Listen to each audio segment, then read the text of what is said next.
This is why the BudLight boycott will be more successful than the Target. Hey guys, welcome to another video. In today's episode of The Critical Jurist, we're going to take a critical look at the present boycotts taking place. Now, at this point, if you're watching this video, you're likely already aware that there are two boycotts going on one against Target and the other against BudLight. The BudLight boycott started earlier, and that one involved Dylan Mulvaney. Now, these two boycotts are going to be very different. The Target boycott is going to be less successful than the BudLight boycott. The reason is one is more justified and more compelling than the other. Let me explain. So the Target boycott, or let's start with BudLight. The BudLight boycott was more emotionally charged because it was a brand that is geared towards a specific people, betraying those people and their ideas. BudLight is consumed by most of America. It's the largest selling beer, but a lot of that sales comes from conservative buyers, consumers. And you can see that even from its marketing. It historically markets using the military, using patriotism, using football, very, very manly events and very conservative events and imagery as well. Now they're trying to move away from that to attract the younger audience because their sales, the overall sales in the beer industry was going down anyway. It wasn't just theirs. In the effort to do that, they tried to appeal to a younger audience, and I think their vision or their thinking is that the younger audience is more attracted to these kinds of things. And I don't know enough about the statistics to see whether it supports that or not, but it backfired against them because their present audience, the more conservative people, decided they were not going to sit around and take this from BudLight. So gearing down specifically at what makes the BudLight boycott very successful is, number one, they took a side in the culture war, and I think an extreme side. See, everything from the LGBT issues all the way to even just being trans was not strong enough or compelling enough for conservatives to react. The general American culture is anybody can be who they want to be. So unless it directly affects somebody else, people really don't give a crap. That's why there was a lot of pushback in the pronouns issue as well, because now you're asking somebody else to play a part in your ideology. So that then blew into the whole "what's a woman" issue, because now the movement, the ideology is trying to enforce this on others, right? Then it got into "what's a woman," and then it became the issue of hospitals beginning to do these surgeries on children. And that's where the actual line was crossed. That's where the line was crossed to a very compelling nature, such that the average person who doesn't know anything about anything would react to it. Because once you bring kids into the issue, it becomes very, very dastardly. Now, when BudLight took a side, they took a side on the side of the cultural war that says this is a legitimate thing. 365 days of girlhood, a guy can actually become a girl by beginning to change their physical appearance. And their base was like, no, we're not going to do this. If you are selling to many of these people and you claim you believe in their ideas, patriotism and other American conservative ideas, then you need to show that. And this is just betrayal for sales. So that in of itself is justified. At least the base is justified to react if they don't agree with what a company that claims to side with their ideology is doing. Now, the Target one is slightly different because if you go back to the history of this, you'd see that the Target boycott started or it had its most compelling point at the start, where it was believed that they were selling these tuck-friendly swimsuits for children. That adds the whole transient issue and also adds the whole kids issue to it. So now you've mixed two powder kegs together that would come with a huge explosion. And so at this point, even if Target is one of the most convenient places to go to, you wouldn't go there because, I mean, now they're going after the kids, right? Now they're going after the kids. Now, when Target then disproved that, when it came to light that in fact they don't have any tuck-friendly swimwears for kids, then the rationale behind the boycott began to flounder. And so now, most conservatives who are already anti having the Pride event in the first place would continue with the boycott because there's already momentum going. But if you're not a conservative to that extent, or let me put it this way,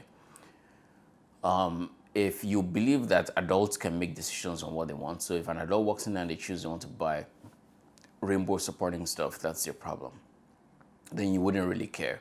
Now, the whole rationale that by having rainbow colored, let's say swimwear for kids, now not talk friendly, just rainbow colored or other way pride celebrating merchandise for kids, it doesn't have the same, it doesn't compel the same way, right? Because it's still adults that are going to look at that. If an adult buys it for their kids, they basically already believe in that kind of ideology anyway. So if you're gonna go in there and buy a shirt for a kid and it has a rainbow flag on it, you already have that kind of ideology. You want to put it on your kid to celebrate it. Yeah. Now I can see the slippery slope argument such that the kid wears it, the kid grows up believing in that kind of ideology. True. But at this point, your job as whoever is in opposition to this is to convince the parents, not the kids. When the kids grow older, then you can try to convince them that their belief is wrong. But every parent has a right to teach their children the ideology they think is right until they cross that line where it becomes physical harm. So it's just like a Christian has a right to teach their kids about God. I can walk in and buy a kid's shirt with a cross on it if I want to, because it's what I believe in and it's what I'm trying to teach my kids. It's the value I'm trying to teach them. Once that then crosses into like the cults who end up killing their members, for instance, then the government steps in. External parties that have nothing to do with your ideology step in. And it's very similar in this case.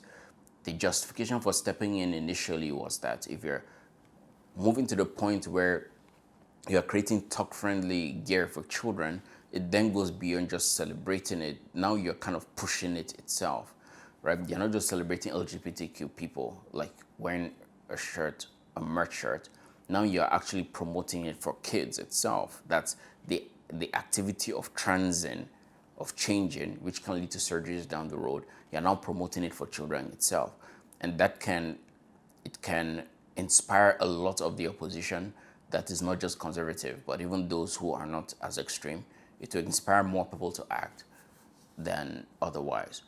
But at this point where that's not the case, now it's just basically they're boycotting Target because Target is doing its regular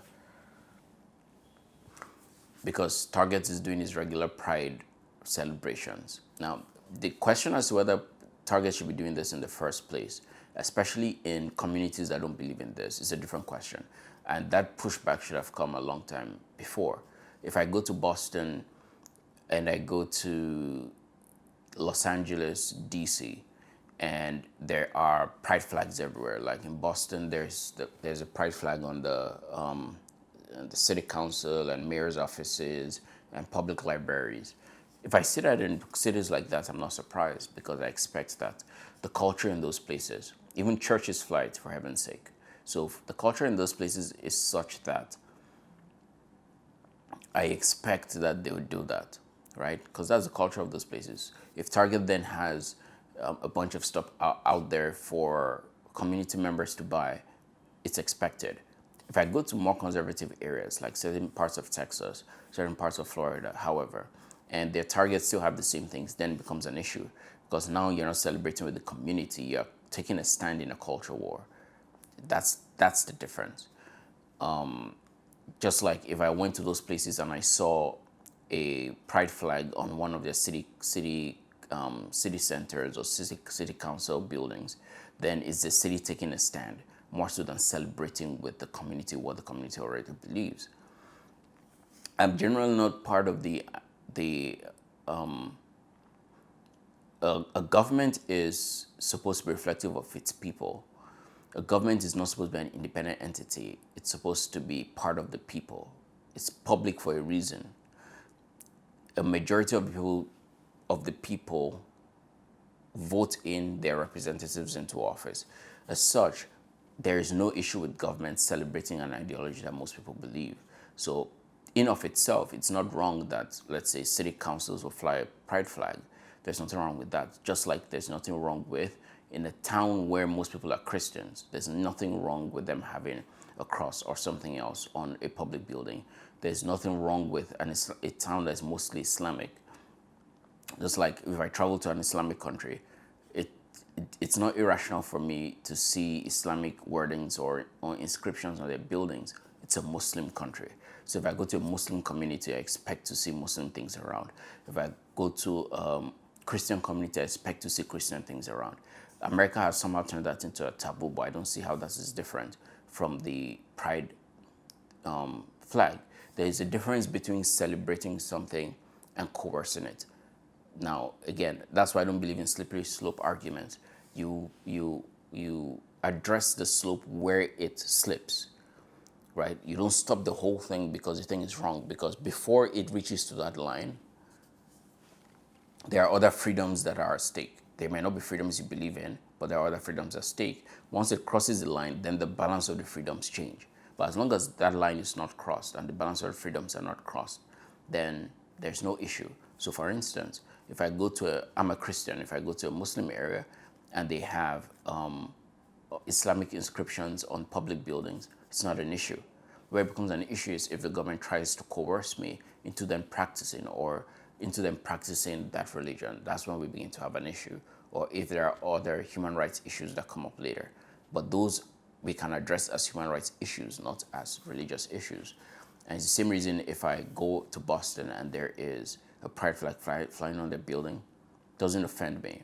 Now, it doesn't offend me that the public institution is flying it. If I see churches flying it, that does offend me because it goes against everything in the Bible. But if I see that on a public building, it's what the community believes and that's what they're celebrating. That's not an issue. Let me know what you guys think in the comment section, and I'll see you guys in the next one.